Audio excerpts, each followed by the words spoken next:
Iglesia, muy buenos días. El Señor les continúe bendiciendo. Es un honor para mí traer la palabra de Dios en este momento para usted. Así que, ¿qué le parece si dispone su corazón y separamos este tiempo para aprender un poco más acerca de aquello que Dios nos trae para usted y para mí hoy? Amén.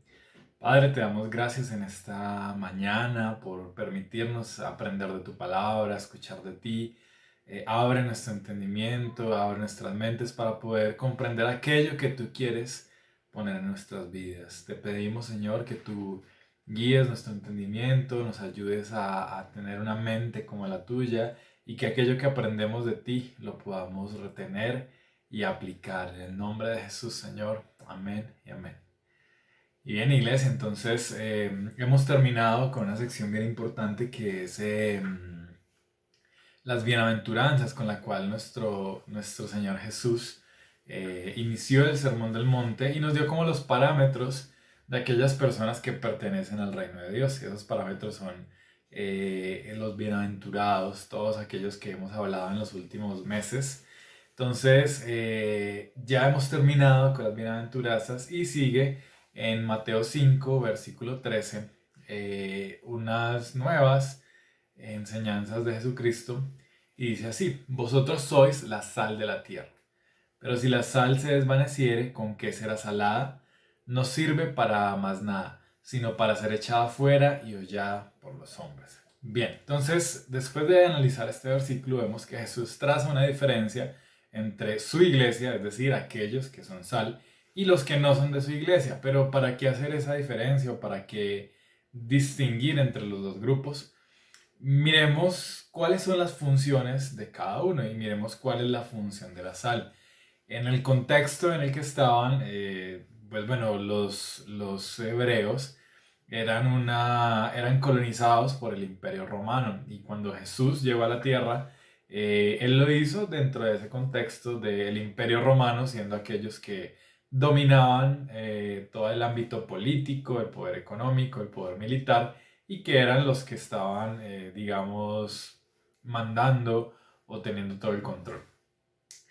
Entonces, para poder analizar esa implicación o esa comparación con la sal, miremos para qué utilizaban la sal en el Imperio Romano, qué hacían con ella.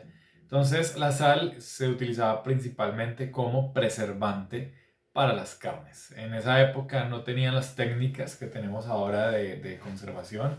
Actualmente tenemos refrigeradores, sistemas que con energía eléctrica enfrían un cuarto, un lugar para poder refrigerar, o tenemos técnicas como los empaques enlatados en donde a través de la lata y ciertos químicos que conservan, pues se puede mantener por mucho tiempo un pescado o unas carnes que se encuentren enlatadas.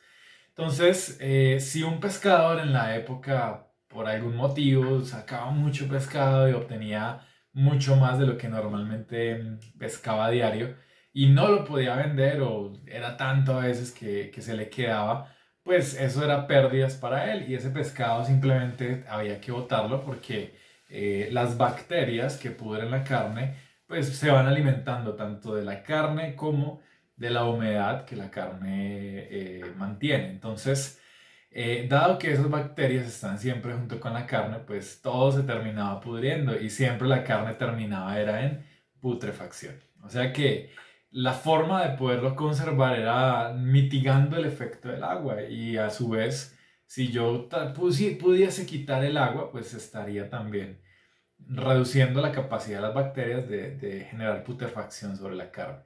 Entonces, la sal se utilizaba como eso, como un elemento que permitía deshidratar las carnes. Entonces, la carne se salaba, se metía en mucha sal y eso hacía que el agua pasara hacia la sal y que se deshidrataran las carnes. Entonces, las bacterias que se pudiesen formar en la superficie de la carne, incluso las que ya vivían allí, la sal les extraía el agua y no las dejaba prosperar muriendo y quedaba un ambiente, bueno, quedaba una carne que no se podría tan rápido y que podía durar hasta 2 o 3 semanas en conservación por la sal. Entonces esto pues extendía mucho la vida útil de las carnes y les permitía a ellos conservarlas, comerciar con ellas y comerlas. Obviamente para comerlas pues tenían que sumergirlas en agua, en ciertos líquidos tibios para poder quitar la sal después y poder consumirla. Esa es como la técnica de conservación que utilizaban. Y lo segundo, de hecho, me gustó mucho también que los griegos hablaron y documentaron mucho esas prácticas.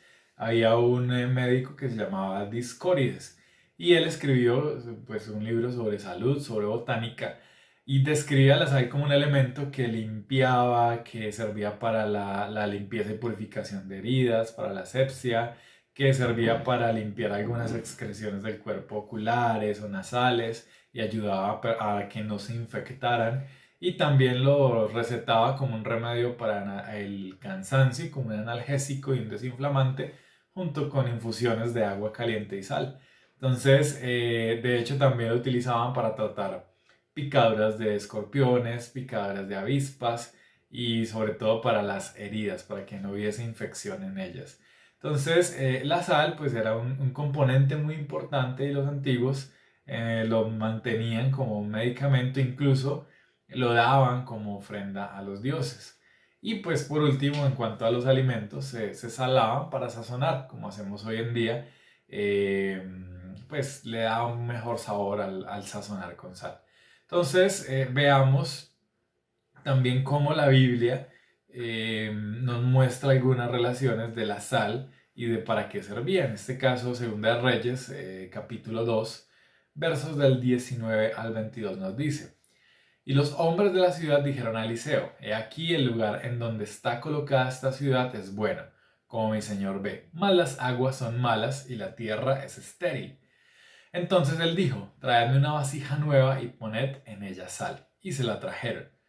Y saliendo él a los manantiales de las aguas, echó dentro la sal y dijo: Así ha dicho Jehová: Yo sané estas aguas y no habrá más en ellas muerte ni enfermedad. Y fueron sanas las aguas hasta hoy, conforme a la palabra que habló Eliseo. Entonces entendemos que proféticamente también la sal tiene un valor como símbolo de la purificación. En este caso, las personas que hablaron con Eliseo estaban en una ciudad en donde era muy bueno el terreno, pero el agua era salada y no se podía cultivar y no se podía hacer nada porque la sal también esterilizaba las tierras e impedía que hubiera cosecha. Entonces, a través de esa sal y con la misma sal se purifican esas aguas amargas y la representación profética de la pureza era esa vasija con sal que se echó en el agua, se derramó y que el milagro allí fue la purificación de todas estas aguas. Entonces, vemos que proféticamente la sal también significa pureza, que para Dios también la ve como esa pureza. Y volviendo al versículo, las palabras de Jesús en el Sermón del Monte, pues Jesús quiere que nosotros seamos sal, es decir, que seamos ese elemento que se mantiene en pureza, que se mantiene limpio y que ayuda a la conservación del mundo y de la tierra en la que estamos. Ya vamos a hablar un poco de eso. Miremos primero 2 Corintios 10, del 3 al 5. Dice: Pues aunque andamos en la carne, no militamos según la carne, porque las armas de nuestra milicia no son carnales, sino poderosas en Dios para la destrucción de fortalezas, derribando argumentos y toda altivez que se levanta contra el conocimiento de Dios, llevando cautivo todo pensamiento a la obediencia a Cristo. Entonces miren que aquellos que somos sal, que ya no estamos andando en la carne, pues somos personas que conservamos la obediencia a Cristo, que incluso en nuestro pensamiento es llevado cautivo cada pensamiento que tenemos a la obediencia a Cristo. Y que entonces, como ya no somos parte de ese mundo, sino parte de esa sal que es contrario a las ideas del mundo, nuestras armas ya no son carnales, ya nosotros no luchamos en la carne, sino en el espíritu. Y las armas espirituales, como bien sabemos, son la oración, el ayuno, la palabra de Dios, la armadura del cuerpo de Cristo. O sea, tenemos muchas herramientas con las cuales podemos batallar y mantenernos firmes en la fe. Entonces, también la sal es parte de ese sacrificio a Dios. Miremos Marcos 9:49. Dijo Jesús: Porque todos serán salados con fuego y todo sacrificio será salado con sal. Este es uno de los dichos de Jesús. De hecho, en Marcos 48, 49, 50 aparecen como tres dichos independientes de Jesús que parece que el autor Marcos los escribió, los coleccionó allí. No están estrictamente relacionados el uno con el otro como si él los hubiera dicho seguido, pero habla en relación a la sal, y la sal en el Antiguo Testamento debía presentarse también como ofrenda. Entonces, este versículo nos dice, todos seremos salados con fuego, es decir, que al ser llamados hijos de Dios, al dejar la carne, como acabamos de ver en el versículo, tenemos esa sal de fuego, ¿no? En el interior, esa sal con la cual somos salados y seguimos siendo sal para este mundo. Seguimos conservando la pureza, seguimos manteniéndonos en esa limpieza que es la representación de la sal proféticamente en la Biblia. Entonces, en el Antiguo Testamento, en Números 18-19, leamos, dice, todas las ofrendas elevadas de las cosas santas que los hijos de Israel ofrecieran a Jehová, las he dado para ti y para tus hijos y para tus hijas contigo, por estatuto perpetuo. Pacto de sal perpetuo es delante de Jehová para ti y para tu descendencia conmigo. Entonces, la sal hacía parte también de ese pacto que hizo Dios con los sacerdotes. Y cuando se presentaba el sacrificio siempre tendría que haber esa sal. De hecho, en otro versículo menciona que debían ser sazonados con sal para ser presentados. Entonces, como creyentes y entendiendo esa analogía con la sal, Dios nos manda a hacer esa pureza, mantenernos en esa santidad, a que ya no somos carne, como lo leímos hace un momento, sino que ahora somos espíritu. Y como espíritu somos el equivalente a esa sal, como lo dice Jesús, era el Sermón del Monte. Ahora como somos esa sal, pues no podemos seguir andando como anda el mundo, dice Romanos 12:1. Por consiguiente, hermanos, os ruego por las misericordias de Dios que presentéis vuestros cuerpos como sacrificio vivo y santo, aceptable a Dios, que es vuestro culto racional. Es decir, ahora nosotros somos ese sacrificio vivo, esa sal que se presenta en el altar, pero es esa sal de fuego que leímos, esa sal viva que va a estar allí presentada en ese altar como sacrificio vivo. Por lo tanto, tenemos que mantenernos en pureza, mantenernos en santidad, limpiar y revisar qué es lo que hay dentro de nosotros que nos aleja de Dios para poder ser esa sal que Jesús nos manda a hacer. Otra particularidad de la sal que me gusta resaltar allí, que orándole al Señor le dije, Señor, muéstrame qué más quieres decir tú con esto, porque hay muchas cosas y hay gente que dice muchas particularidades de la sal, pero de nuevo no estamos tratando de interpretar humanamente estos versículos, sino pedirle a Dios revelación para que sea Él quien nos muestre. Y me llevaba a Juan 17 del 20 al 23. Resulta que si yo echase un granito de sal a una comida o si tratase de conservar con un grano de sal una carne, pues no va a servir porque la sal siempre viene en muchos granos unidos juntos. Si yo utilizo un grano de sal solo, no sirve para nada, él solo no tiene ningún impacto. Y lo mismo cuando Jesús nos llama a ser sal, nos llama a que no estemos solos, a no trabajar solos, a no ser ese grano aparte y ese pedacito de sal por ahí, porque no vamos a hacer mucho efecto. Nuestro efecto está cuando estamos en conjunto, unidos, y cuando actuamos unidos. Dice Juan 17 del 20 al 23. Mas no ruego solamente por esto, sino también por los que han de creer en mí por la palabra de ellos, decía Jesús, para que todos sean uno, como tú, oh Padre, en mí y yo en ti, que también ellos sean uno en nosotros, para que el mundo crea que tú me enviaste. La gloria que me diste yo les he dado para que sean uno, así como nosotros somos uno, yo en ellos y tú en mí, para que sean perfectos en unidad, para que el mundo conozca que tú me enviaste y que los has amado a ellos, como también a mí me has amado. Entonces miren que la oración de Jesús en ese momento era que nosotros entendiéramos que somos uno y que así como Jesús y el Padre eran uno, nosotros también somos uno como cuerpo de Cristo, como iglesia. Y entonces aquí es donde viene esa comparación con la sal de conservación. Cuando como iglesia somos uno y cuando nos unimos, somos aquellos que permiten la preservación en este mundo, preservación de la moral cristiana, de la ética, de los valores, preservar esa moralidad que el mundo ha ido perdiendo a lo largo del tiempo, porque si vemos, cada día se aprueban, por ejemplo, leyes que permiten el matrimonio entre personas del mismo sexo, leyes que permiten incluso que se junte una persona con un animal, o bueno, un montón de aberraciones y de cosas que condena la palabra de Dios. Entonces, cada día conforme avanza la humanidad, pues también se degenera más. Y dice la palabra de Dios que pues por la misma rechazo del hombre hacia Dios, Dios lo entrega a sus propias pasiones vergonzosas. Y es lo que hoy en día estamos viendo,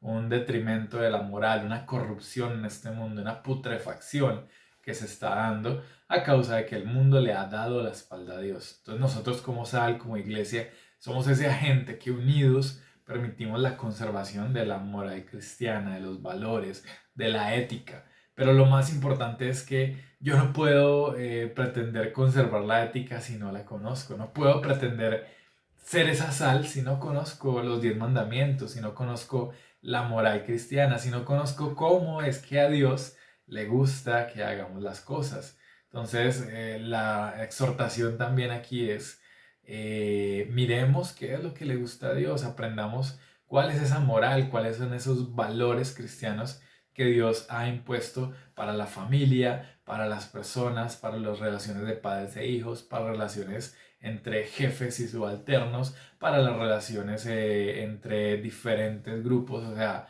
para cómo aprender a relacionarnos según los parámetros de Cristo y los parámetros que el reino nos ha dado. Entonces, es allí donde somos realmente sal, cuando conservamos ese mundo que está cada día en putrefacción y que está cada día más en decadencia. Entonces, en la segunda parte del versículo vemos cómo Jesús también da una advertencia sobre esa sal que pierde su sabor y que pierde las propiedades de salar. Dice Marcos 9:50, buena es la sal, mas si la sal se hace insípida, ¿con qué la sazonaréis? Tened sal en vosotros mismos y tened paz los unos con los otros. Entonces vemos que también Jesús nos dice de la aplicación de la sal como sazón, pero que si la sal pierde el sabor, no le podríamos echar más sal a la sal, ¿no? No tiene sentido, porque si la sal pierde esa propiedad de sazón, pues ya no sirve sino para ser tirada. Dice en el versículo que iniciamos, Mateo 5:13, no sirve para nada más sino ser echada afuera y hollada por los hombres. Según algunos escritos en el Imperio Romano, pues en las rutas en que se sacaba la sal y se llevaba, pues la sal que no servía, la insípida, se regaba y se tiraba, y esa es la que servía para demarcar caminos, porque la sal esterilizaba también el suelo, y pues solo servía para ser pisoteada. Entonces esa sal sin propiedades servía era para ser pisoteada todo el tiempo y para su destrucción, o sea, era sal que ya no tenía un uso para el cual los humanos de la época la extraían. Entonces, lo mismo nos está diciendo Dios. Miren que si nosotros somos esa sal insípida, si perdemos nuestro sabor, pues vamos a hacer la burla para pisoteo de los hombres. Y cuando perdemos nuestro sabor, pues cuando somos cristianos que no llevamos la palabra de Dios, que no somos esa brújula moral que Jesús está pidiendo que seamos, que no sabemos ni siquiera cuál es el deseo de Dios ante situaciones controversiales como las que se están viendo hoy en día. Y pues un cristiano, por ejemplo, pro aborto, pues es una persona que solo sirve para que se burlen de él, para que todo el mundo lo pisotee y haga mella de que es una persona cuyo criterio está sesgado y que no entiende que la moral cristiana es prohibida y que no podríamos nosotros estar de acuerdo con filosofías abortistas si somos realmente cristianos, hijos de Dios. Lo mismo en Marcos 9:50 dice, tened paz los unos con los otros, al final de ese dicho de la sal, de que la sal buena es, pero si se hace insípida, pues no la podremos sazonar. Entonces, también nos habla de que como sal debemos estar en esa unidad. Y cuando perdemos el sazón es cuando empezamos a entrar en contiendas los unos con los otros, cuando empezamos a dividirnos por otras cosas, pues esa sal que tenemos en nuestro interior pierde su sabor y como decía en Mateo, solo servimos para ser pisoteados. Qué feo es que gente se aleje del reino de Dios por ver cristianos en peleas, en contiendas, en disensiones. Y es muy fácil que lo vean y que ese mal testimonio haga que la gente se aleje. Y es sal que no está conservando, que no está creando esa sed de Dios en otras personas, sino es una sal que ya no tiene sabor y que perdió sus propiedades. Entonces, la invitación y la tarea para esta semana, lean de nuevo, ya sé que lo hemos hablado antes, pero lean de nuevo Primera de Juan. Ahí tenemos de nuevo gente que bajo los parámetros de Dios, cuando no somos sal y es cuando empezamos a tener disensiones con hermanos, cuando decimos odiar a algún hermano de la iglesia y la palabra nos exhorta, ¿no? Nos dice, ¿cómo puede odiar al que ve y decir que ama al Padre que no lo ve? Esa persona es un mentiroso y en otras palabras no es esa sal de la tierra que Jesús nos está mandando a hacer. Entonces el mensaje es muy claro, ser sal de la tierra, ser ese elemento que conserva esa brújula moral de este mundo, aparte de eso ser pureza y ser parte de aquellos que nos presentamos en sacrificio de a Dios, que no somos más de la carne, sino que ahora somos del Espíritu, amén.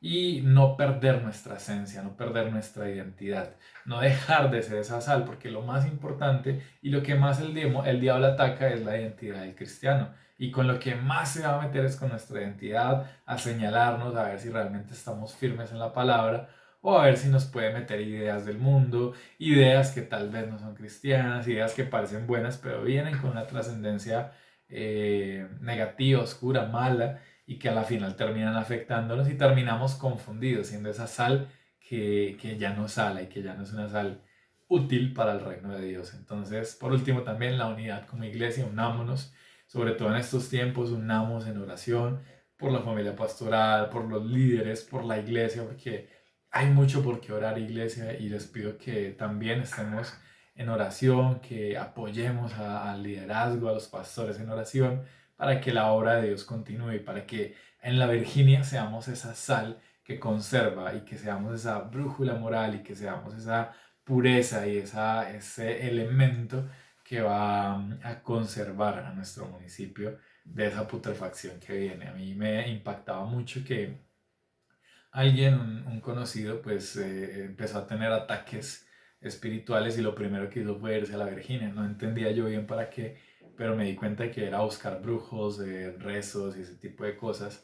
Y tenaz que la Virginia se tachada como ese municipio de brujería y donde le hacen todo ese tipo de trabajos. Nosotros tenemos una deuda pendiente con nuestro municipio, es de ser sal, de empezar a conservar, de que esa sal purifique nuestro pueblo y que ya no sea más conocido como un lugar de espiritismo, de brujos, de adivinos, sino que sea un lugar conocido por su pureza, por su dedicación a Dios, por la unidad del cuerpo de Cristo para poder tratar con los demás y como esos que conservan al municipio y como esos que llevan palabra de Dios allí. Amén. Hermanos, Dios les continúe bendiciendo. Oremos para terminar. Padre, te damos muchas gracias por tu palabra, porque tú nos has hablado, por tu revelación, Señor.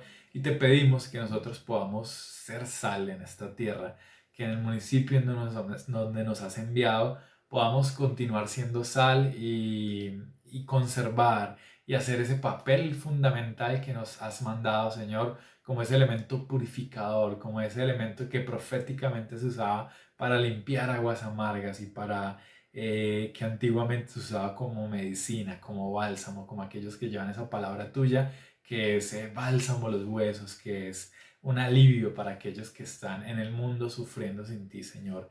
Ayúdanos a como cristianos ser esa sal, unirnos y poder hablar las buenas nuevas del Evangelio a las personas que tanto te necesitan. En el nombre poderoso de Jesús, y ayúdanos a que podamos conservar nuestro sabor, conservar esas propiedades que tú nos has puesto. En el nombre poderoso de tu Hijo amado Jesús, te damos gracias, te bendecimos, Señor. Amén y amén. Y muchas gracias, iglesia.